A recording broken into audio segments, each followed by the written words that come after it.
Manor Lords.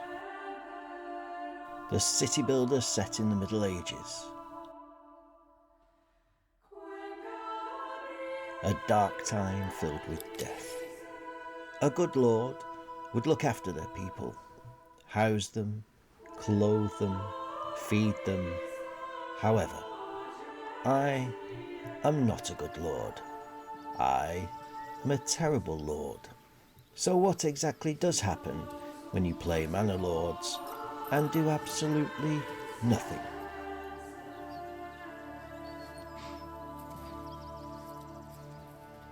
Well, things start out fine.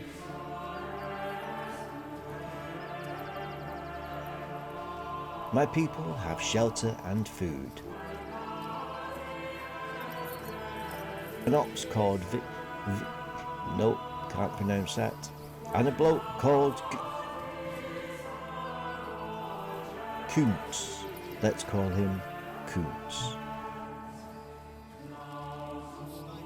Oh, and there's another Kunt. And then there is Yor, or George, or George, however you bloody pronounce it. Well, they look happy enough anyway. But then it is spring and summer is just around the corner.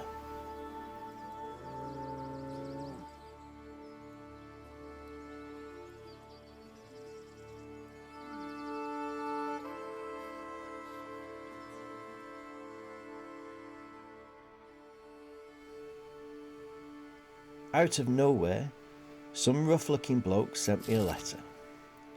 He wanted my land and I told him in no uncertain terms to go fuck himself. Little does he know that I'm actually too lazy to go to war with him, so they are just words really, naughty ones, and he can pretty much do whatever he likes.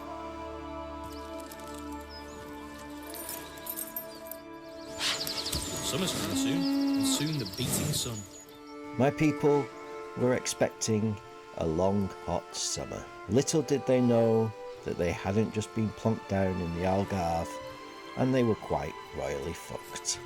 In that first month, there was a great deal of standing around, talking and gesturing to be done.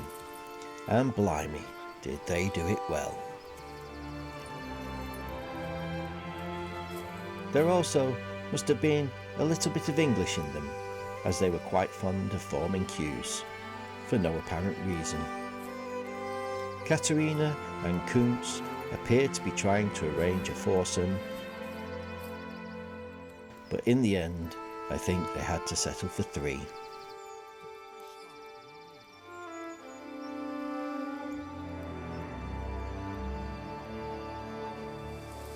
March rolled into April.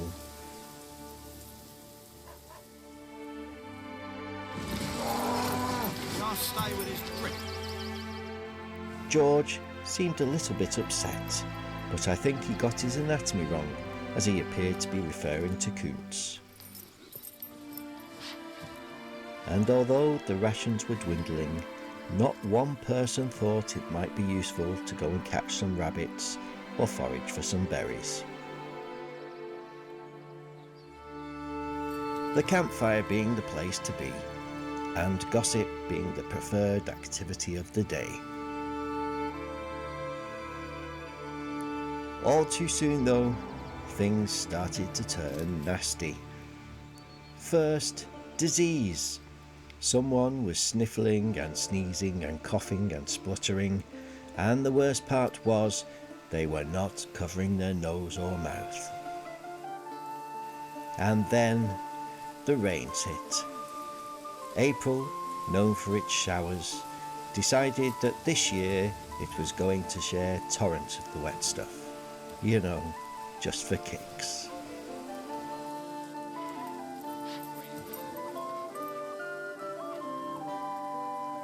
Unfortunately for my people, my peeps, this meant that the dwindling food rations were getting wet and starting to rot.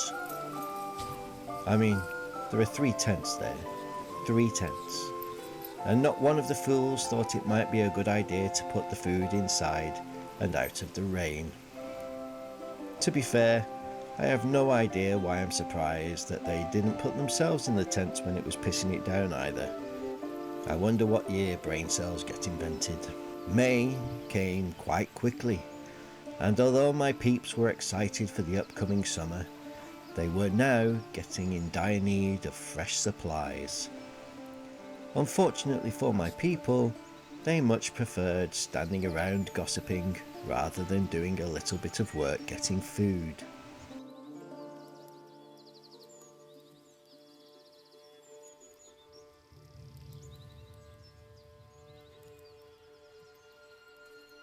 Thankfully though, the rain subsided and things around camp started to dry off a bit. Was this a sign of things to come? A long hot summer full of glorious sun?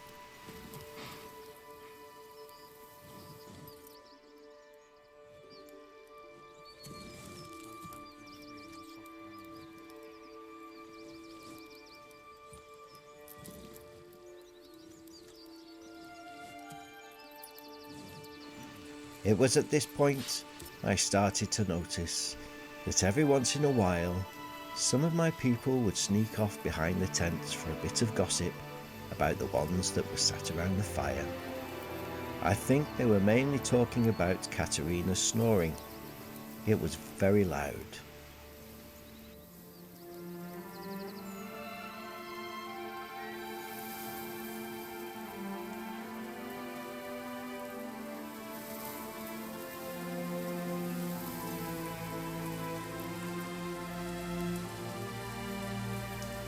Summer finally came, but when June hit, rather than sun, it brought with it more rain and wind.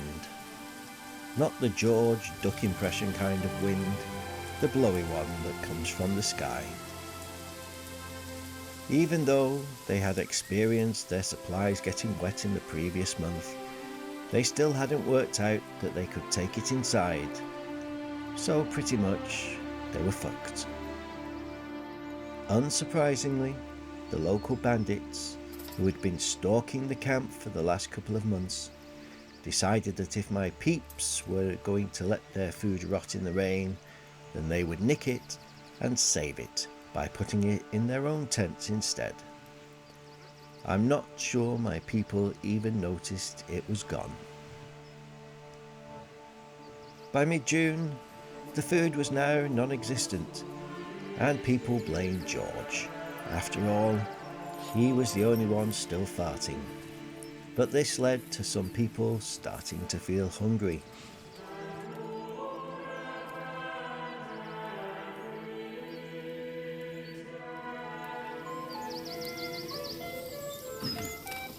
Gave the old ox a handful of mud. He spat it in my face and tried to carve me a new nipple.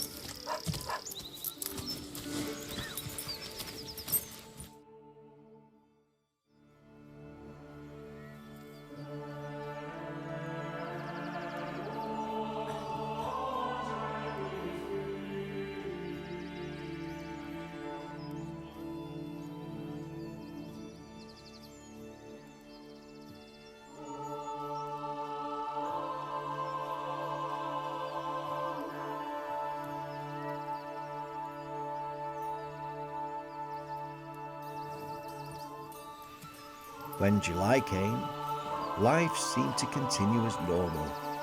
My people continued in their very important tasks of gossiping, gesturing, and queuing, taking it in turns to go and tend to the ox, just to mix things up a little.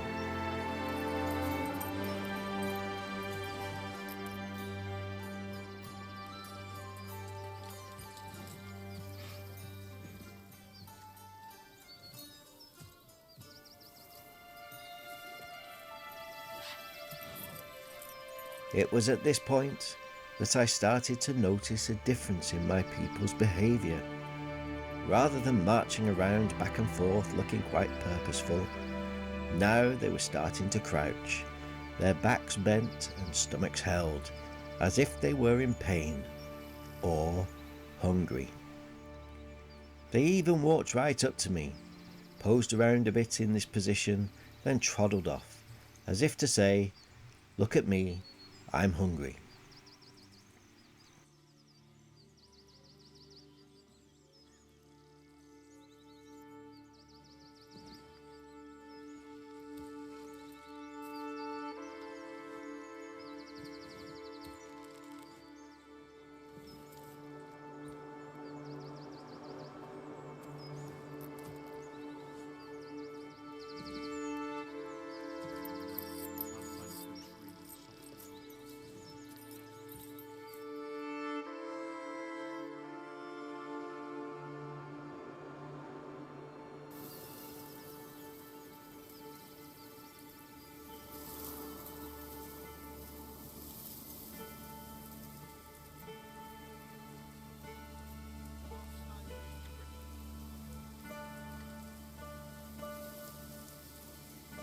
Of course, the promised long hot summer still wasn't showing its face, deciding instead to cry a bit more, tears of hunger and pain on behalf of my people.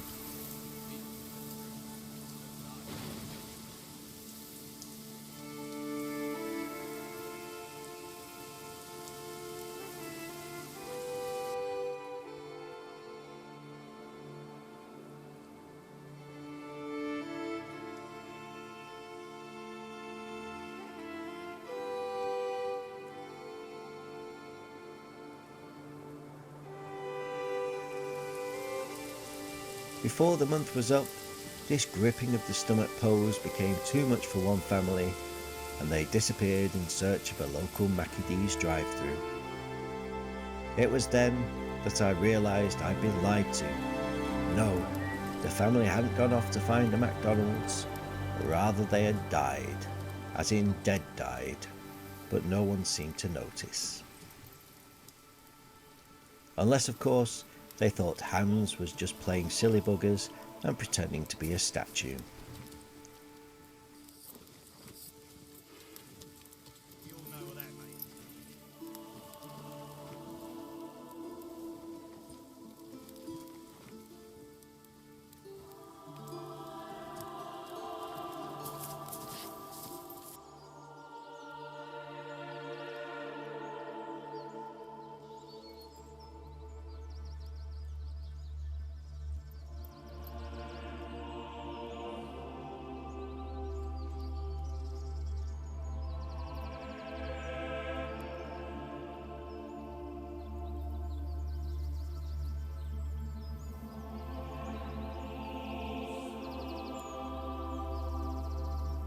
Life continued as normal, but then, to my horror, I realised that not only was Hans dead, but Kuntz was too. I'm not sure which Kuntz, but it was one of them, and he was just lying there on the ground. I don't know what affected me more, knowing that it took me a whole month to see Kuntz's body, or that the only gay couple in camp were dead.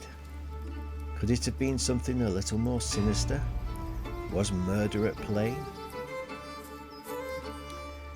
It didn't really matter whether it was or not though, as I still wasn't going to do anything. Me, the Lord, being just as lazy as my very lazy people. I can imagine the conversation now as I watch my people walk over the dead bodies of Hans and Kuntz. They are very good at this living statue game, aren't they? Yes, they are. I wonder if they would be looking better if they spray painted themselves silver though. Oh yes, maybe. I'll mention it next time we have a chat. Unfortunately, he would never get to tell them, for no sooner had he mentioned it than he too joined them in their statue impressions. Jesus, they're dropping like flies.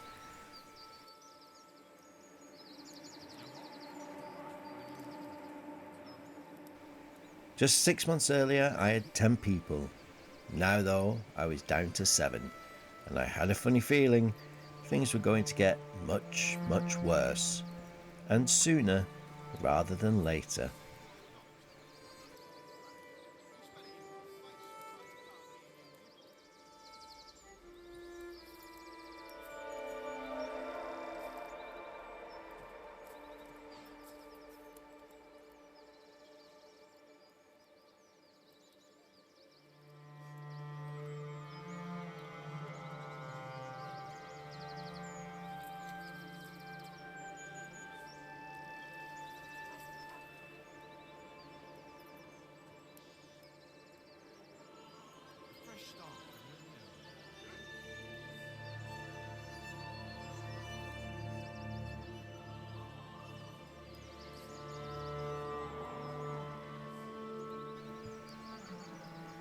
By the end of August, another family had left camp in hunt for the fabled Mackie D's, although I am starting to wonder whether they were murdered in their sleep and dragged off into the bushes to be carved up for steaks for the remaining peeps.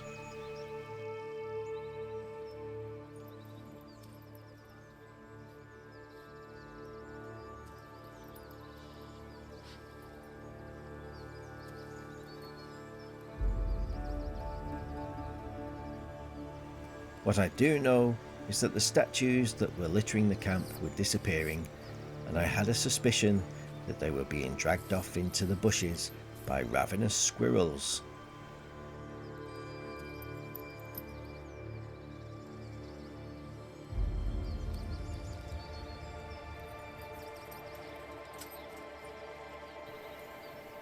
By September, I was down to 5. My people still hadn't worked out that you could go inside the tents during wet weather. Thankfully though, the sun decided to finally pay them a visit.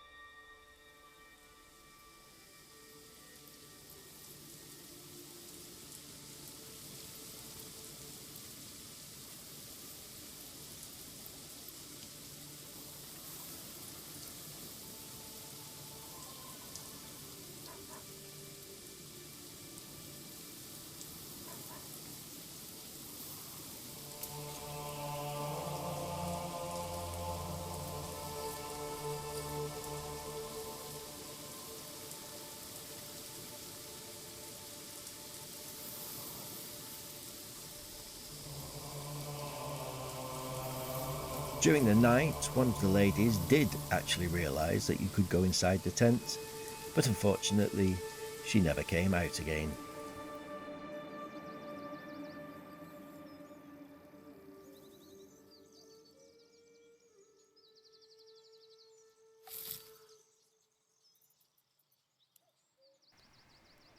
By October, things were looking just a little grim.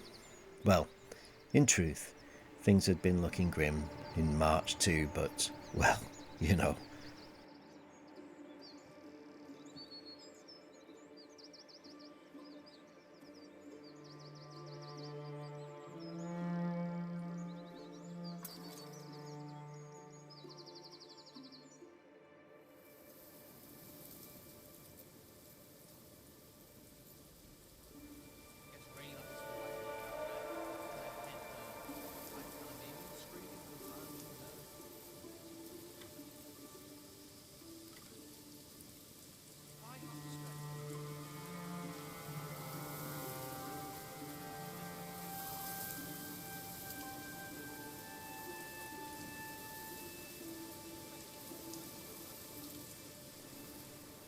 During the night, Katerina and Kuntz decided to elope, and poor Conrad was now left on his own.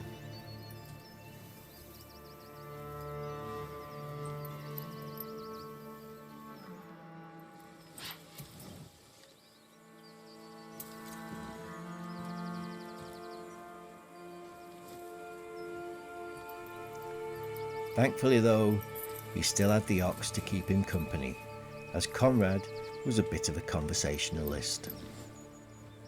Life was looking good for Conrad. He had an ox, a campfire, 3 tents, and... oh, hold on. What's happening?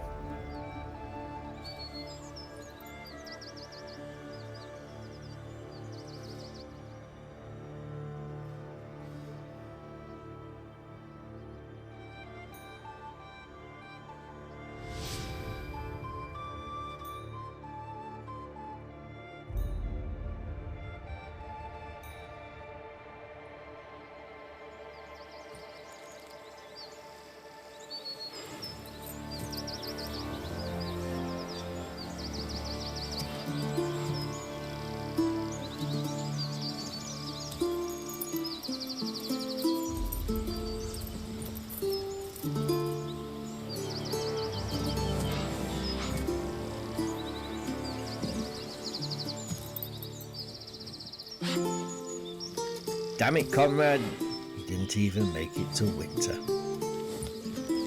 And that is what happened when I played Manor Lords and did absolutely nothing. It was a game of gossiping, statue poses, torrential rain, and death. So all in all, great fun.